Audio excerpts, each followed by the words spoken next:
Hello viewers. आज हम एक स्टोरी पढ़ने वाले हैं। स्टोरी का नाम है the death of a government clerk. इसे लिखा है एंटोनी चेखो ने, जो रशिया के बहुत ही बड़े राइटर रहे हैं। तो स्टोरी स्टार्ट करते हैं। एक सुंदर रात को एक क्लर्क है, इवान ड्रेमट्रिच। वो अव्वल दर्जे की दूसरी पंक्ति में बैठकर दूरबीन की सहायता से एक कार्निवल देख रहा है, एक ओपेरा का आनंद ले रहा है। और वो जब वो खेल देख रहा था तो अपने आप को सबसे सुखी मनुष्य समझ रहा था। उसे ऐसा लग रहा था कि बहुत ज़्यादा खुश है, वो दुनिया का बहुत ही खुश मिजाज इंसान है।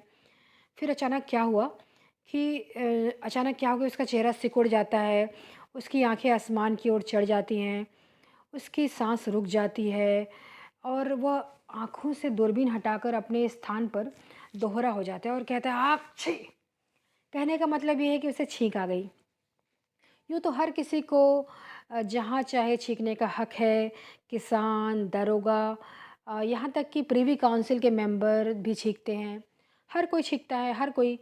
इवान को इसमें कोई झेप नहीं होनी चाहिए थी और झेप नहीं लगनी चाहिए थी। रुमाल से वो अपनी आँख नाक पोंछता है।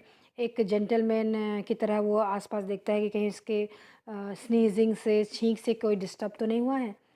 तभी वो सचमुच झेप जाता है और एम्बैरेस हो जाता है। वो देखता है कि एक जेंटलमैन है जो उससे पहली वाली पंक्ति में बैठे हुए हैं और वो बाल्ड हैं, वो गंजे हैं और अपनी बाल्ड खोपड़ी को, गर्दन को वो अपने ग्लव्स से पोंछ रहे हैं और कुछ-कुछ बड़बड़ा रहे हैं धीरे-धीरे। इवान ने उस बूढ़े को पहचान लिया। अरे! ये तो यातायात मिनिस्ट्री के सिविल जनरल ब्रिजालो हैं। मैंने उनके ऊपर छींक दिया है, इवान सोचता है। वो मेरे अफ़सर नहीं हैं, लेकिन ये सही है, किंतु अब ये कितना बैड मैनर है, मुझे माफ़ी माँगनी होगी।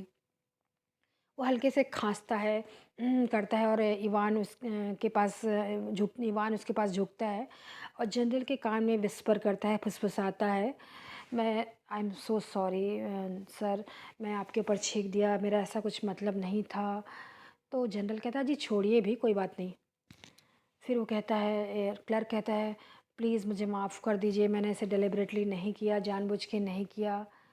तुम चुप क्यों नहीं रह सकते? मुझे सुनने दो, मैं ओपेरा देखने आया, मुझे सुनने दो, कहता है, झुंझला जाता है जनरल। कुछ घबराया हुआ इवान झेंप जाता है और मुस्कुराता है और कि मुस्कुराने की कोशिश करता है। अब वो प्ले में उसको कुछ मन नहीं लग रहा था, उसको कुछ एन्जॉय नहीं कर पा रहा था, वो देख तो रहा था लेकिन एन्जॉय नहीं कर पा रहा था। उसकी जो सुई है, बस उसी बात पे अटक जाती है कि वो छींक देता है और उससे, उसकी छींक से एक ऑफ़िसर को डिस्टर्बेंस हो जाता है। वो खेल देख रहा था किंतु उसे कुछ मज़ा नहीं आ रहा था। बेचैनी उसका पीछा ही नहीं छोड़ रही थी। अब इंटरवल का टाइम आ गया। ब्रिजालो जो जनरल हैं उनके पास पहुँचता है। वो थोड़ी देर आस-पास उसके घूमता है, वहीं पर मंडराता है। फिर कुछ साहस अपना इकट्ठा करके वो कहता है, "सर, मैंने आपके ऊपर स्नीज़ कर दिया था और मेरा बिल्कुल ये मतलब नहीं था।"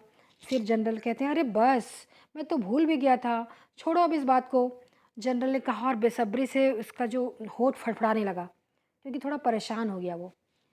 अब क्लर्क सोचता है, कहते हैं कि भूल गए हैं, लेकिन आँखों में तो हैट्रेड भरा हुआ है और परेशानी भरी हुई है। इवान ने जनरल की ओर संदेह की नज़रों से देखा और तो बात नहीं करना चाहते। मुझे उन्हें बताना ही पड़ेगा कि ये मेरा मतलब नहीं था, ये तो बहुत ही ज़्यादा स्वाभाविक क्रिया है और बहुत ही ज़्यादा जिसे मैं रोक नहीं सकता, इनवॉलंटरी एक्शन है। अब वो शायद सोच बैठे हों कि मैं उनके ऊपर थूकना चाहता था। अभी भले ही वो कुछ ना बोले, ना कुछ सोचे, लेकिन शायद बाद में सोचने लगें, ऐसा वो सोचता है। अब घर पहुंचकर इवान ने सारी बात अपनी वाइफ़ को बताई कि ऐसा-ऐसा हुआ है। अब उसे लगा कि उसकी वाइफ़ कुछ ध्यान नहीं दे रही है, कुछ लापरवाही कर रही है, कुछ बेपरवाही से सुन रही है और फिर कुछ देर बाद पहले तो सहम जाती है, फिर वो कहती है कि ठीक है, हमारे डिपार्टमेंट में, आपके डिपार्टमेंट में काम नहीं करते, अफ़सर नहीं हैं आपके डिपार्टमेंट के, तो आप निश्चिंत हो जाइए, कुछ नहीं होगा। लेकिन बस मेरा ये ख़्याल है कि आप एक को एक बार जाना चाहिए और माफ़ी माँग लेनी चाहिए एक बार और जाके। नहीं तो आपको सोचेंगे कि आपको भले आदमियों में उठने-बैठने का शऊर नहीं है, इस तरह से। तो जनरल तो क्लर्क कहता है, यही तो, मैंने माफ़ी माँगने की खूब कोशिश की, मैं इनका बट उनका ढंग ही अजीब था, कोई कायदे की बात ही नहीं हुई, फिर वहाँ बात करने का कोई मौका भी नहीं मिला। अब अगले दिन इवान अपनी नई ड्रेस पहनता है और अपने बाल-वाल ठीक करता है ब्रिजलो से माफ़ी माँगने के लिए फिर निकल पड़ता है वो। जनरल बहुत लोगों से मुलाकात करते रहता है, इंटरव्यू टाइप होते रहता है, उन सब से बातें करते रहता है, सबकी जो शिकायतें और उनकी अर्जियाँ सुनते रहता है। फिर अचानक उसकी निगाह क्लर्क पे पड़ती है, इवान पे पड़ती है। फिर वो कहता है इवान उसको कहता है कि सर कल आर्केडिया में याद हो आपको तो। फिर शुरू करता है मुझे छींक आ गई थी और ऐसा हुआ, मैं क्षमा चाहता हूँ, ऐसा सब वो अटक-अटक के बोलता है। तो जनरल झुंझला जाता है, उफ़! क्या बकवास है। जनरल ने कहा, दूसरे आदमी की ओर मुड़ जाता है, उसके ऊपर ध्यान नहीं देता। फिर क्लर्क सोचता है, मेरी बात सुनते नहीं हैं। डर से पीले पड़े हुए इवान ने सोचा, इसका मतलब है मुझसे नाराज़ हैं। बात यहीं ख़त्म नहीं कर सकता मैं, मुझे समझना होगा, मुझे उनको समझाना होगा। अब जनरल अंतिम जो इंटरव्यूअर से बात करते रहते हैं, फिर अपने कमरे में चले जाते हैं। फिर इवान उनके पीछे-पीछे चला जाता है, फिर उनको सारी बात दोहराता है, फिर बोलता है माफ़ी माँगता है, बोलता है मुझे दिल से माफ़ी माँग रहा हूँ मैं, ऐसे-ऐसे कहता है वो, मैंने बहुत ज़्यादा दुस्साहस कर दिया। अब जनरल एकदम झुँझला जाता है और रुआँसा हो जाता है उसका चेहरा और हाथ हिलाता है, बोलता है तुम मेरा मज़ाक उड़ा रहे हो, कहकर वो वहाँ से चला जाता है। इवान फिर सोचता है मज़ाक? मुझे तो कोई मज़ाक नहीं नज़र आ रहा है, मैं मज़ाक कहाँ करा? मैं तुमसे माफ़ी माँगना चाहता हूँ, पर समझते ही नहीं हैं, पता नहीं क्या सोच रहे हैं। बहुत अच्छा, मैं इन जेंटलमैन को अपनी क्षमा जो याचना है उसको अब मैं परेशान नहीं करूँगा। अब मैं एक लेटर लिखूँगा और लेटर में अपनी सारी बातों को कहूँगा, सोचता है वो। ऐसे ही विचारों में डूबा हुआ ईवान अपने घर पहुंचता है, लेटर लिखने की कोशिश करता है, लेकिन वो कोई भी शब्द उसके मन में आ ही नहीं पाते, वो लिख ही नहीं पाता, अपनी जो इमोशंस को व्यक्त नहीं कर पाता।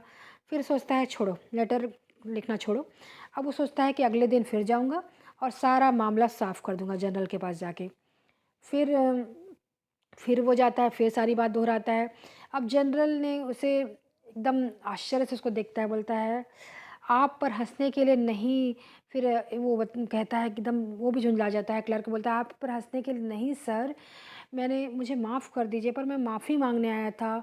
आपको मेरी छींक से कष्ट हुआ, मैं आपका मज़ाक उड़ाना नहीं चाहता था, पर मैंने मैंने सोच भी नहीं सकता था, मैं ऐसा हिम्मत कैसे कर सकता हूँ?